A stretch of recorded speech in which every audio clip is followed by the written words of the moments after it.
England versus Spain, Euro 2024 final. Now is not the time for one-upmanship. Now is not the time to moan about bad tactics. Now is not the time to be concerned about style of play. Now is the time, more than ever, maybe now or never, for England to finally win a major trophy. The opportunity is there. We should have won it 3 years ago against Italy. We bottled it. This is the time. And there are lots of things to unpack. And I would say that if we do not win this, then everything that's been said before about bad decisions, favouritism, bad tactics will just be there with, we were very lucky to get to the final and a better team won. However, if we win this game, all that will disappear and history won't remember it. That is the enormity of this game. And that is why I implore, like many of you, for Southgate to pick the right team. I think the first thing we've got to say here is that Harry Kane should start from the bench. The captain of England nonsense needs to be put away. Where was the captain of England when we were 40 seconds from going out against Slovakia? Where was the captain of England when, Saka had to equalise against Switzerland? What does Harry Kane in his current format bring that makes him undroppable? And the answer is nothing. Absolutely nothing. The leadership, he wanders into areas that Bellingham and Foden want to thrive in. The goals aren't there. The speed isn't there. World-class player, out of form, out of the team. And it's really interesting because the obvious thing to do is to pick two players. I mean, three, actually. Luke Shaw's got to start at left back. I mean, that's just balance. He's better than Trippier. That's an easy open goal. But I believe you've got to find a way for Cole Palmer, but you absolutely have to find a way for Olly Watkins, because if you don't, and we lose this game, then it will always be a case of what if. And I think look, if you're English or you want England to win, we all want to win for our own reasons. Manchester United's Kobbie Mainoo has been brilliant in this tournament. To have a 19-year-old winning a tournament like that, imagine the confidence that gives him for the rest of his career, for Jude Bellingham, for Saka. It's amazing for those players and for those clubs that those players play for. So there's a selfishness there. As an English person, the overriding thing is, I don't care. Get the hot tub on. I'm in there at midnight live streaming. It's great, right? It's a personal thing. It's selfish. I get that. But we can't snooze on this. I think against Switzerland, we needed to concede to get back in the game. Against Slovakia, we needed Bellingham to do something to get us back in the game.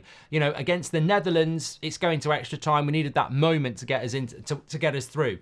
Against Spain, they could be so good that the game will be out of reach by the time Southgate makes the changes he should have started with. And that's my concern. I think we can beat Spain, and I'll tell you how in a moment, but we've got to get the team right from the start, because Spain are too good for us to treat them like Switzerland or Slovakia or even the Netherlands. So if we get this wrong and we allow Spain to get hold of the game with the likes of Rodri and Olmo and Morata and Yamal, Williams, they've got a good defence, it'll be hard to wrestle the momentum back with late substitutions of Watkins and Palmer. We've got to give them the problem at the very, very start of the game. We've got to wrestle with them for every second of every minute for control of that game, because they're good enough and will want 60-70% possession of the ball. We can do that, but we've got to go for them from the start. You start the game with Palmer and Watkins on the bench, straight away, I think even the team feels like, well, we might have to make changes here. He's got to start Watkins. I mean, look, I read something today and I was nearly crying with frustration. It was like this read this amazing analytical piece on why Olly Watkins was such an inspired substitution from Gareth Southgate. Let's analyse it. And it was all about when Watkins came on, he said to Bellingham, find me with the runs. And, Palmer found the run and there was the goal. It was amazing. It wasn't just a substitution. It was the analytical, tactical switch that changed the game completely. And I'm like, oh my God. They are so up their arse thinking that the mainstream are the voice of football, that they do not wander around onto TikTok, Twitter, YouTube and realise this is what you have been screaming about for 4 weeks. Get a striker in that wants to run in behind, because Jude Bellingham, Kobbie Mainoo, Phil Foden absolutely thrive on it. And, Watkins comes on and it's like, Southgate and the media have reinvented the wheel, and us idiots need to go, oh my God, didn't understand that. We've literally been asking for it for weeks. You've not reinvented the wheel. You've not done something inspirational. We've been screaming for it for weeks. I did a video last week saying drop Harry Kane for Tony or Watkins so they can get in behind. And lo and behold, we bring Olly Watkins on. He gets in behind and we score. But you know what? If you want a bit of evidence, go back to the game. I think it was Serbia in the group stage. We brought Olly Watkins on and he was in a one-on-one and he nearly scored from a through ball. I think it was Serbia. It could have been Denmark. It could have been Slovenia. It was one of those games. We brought him on with 10 minutes to go. Slipped him in, had a shot, didn't go in. Did go in against the Netherlands. Instant change. But we have been talking about this for bloody weeks. Get Watkins or Tony up front. They'll stretch the defences. They'll take those defences back and it will create the space for the number 10s. Palmer's got the space to slip Watkins in because Watkins took the defence back. When Kane was on the pitch, when he's on the pitch against Switzerland, when he's on the pitch against Slovakia, that defence can stand still. They're not worried about a ball in behind. They can send their bloody gran after that run from Kane if he makes it. It's not quick enough. But Watkins on the pitch, he's going to run. You've got to go with him. It creates the space. I'm telling you now, if you're a centre-back and Olly Watkins is there and he makes a run, you've got to go with him. And if you go with him, you're pulling your defensive line back and it's creating space for the Palmers and the Fodens and the Bellinghams, which they absolutely love. This is not rocket science. We're talking about top-level football and tactics. And if we want to hurt Spain, we've got to push their defence back and create space for the likes of Bellingham and Palmer and Foden. You've got to play Watkins. I don't think he'll do it. And we might get away with it by bringing him on with 20 minutes to go. We might still be in the game. But if we start Kane and Spain win the game and we can't get back into it, it will be because we didn't start him, and that will be a tactical mess. Look, Kane will start. I accept Kane will start, but you know, we're potentially causing ourselves an issue, but before the game's even started. If we win the game 2 or 3-0 with Harry Kane, happy days. You know, it won't matter. We're having a barbecue, whatever. But I'm telling you now, Pep Guardiola starts Olly Watkins. Jurgen Klopp starts Olly Watkins. Any decent manager starts Olly Watkins. And on top of that, does he not deserve for being the guy that got us into the final to start this game? Every logical aspect of football says you start Olly Watkins. He deserves to. He makes us play better. He stretches defences. Harry Kane's out of form. Every logical step says you put Olly Watkins in the team. But every bit of reality tells you that Southgate's whole career of England is based on a nucleus of favourites where he will not drop them. So I think we know what's going to happen. I also think there's a case to start Cole Palmer. Now, how you do that is interesting, but I think when he's on the pitch, he makes things happen and he's not a cameo. You know, Chelsea fans will tell you Cole Palmer's not a 20-minute cameo guy. He can do it from minute one. I just don't see where he'd start him. I thought Phil Foden played very well in the first half against Netherlands and faded in the second half. Bellingham's never going to get dropped. You cannot drop Mainu. You know, you're not going to drop Rice. And Saka's got to play off the right. So I don't see a way for Cole Palmer to get in the team. But again, I think he's very, very unlucky because if I was in charge, as I'm sure many of you would, I would be thinking about doing that. But I think his team will be Pickford, Walker, obviously Stones, Guehi, Luke Shaw, Rice, Mainu, Foden, Bellingham, Saka, Kane.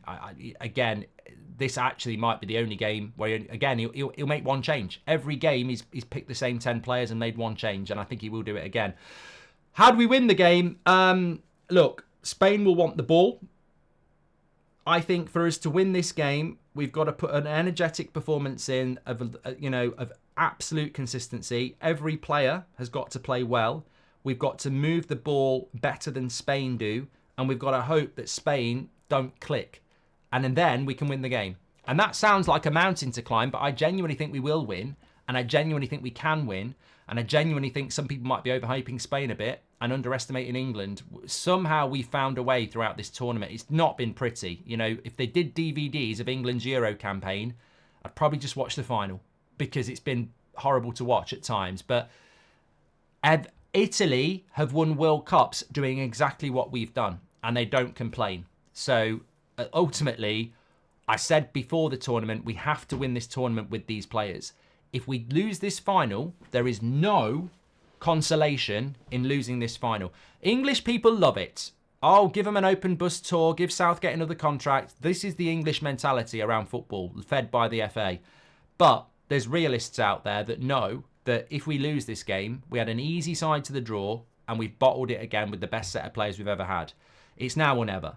I believe we will win. I believe we can win, and I believe we are on the verge of history, which we can all celebrate and bask in if you're an English fan. But there are concerns. Spain need to not have their best game.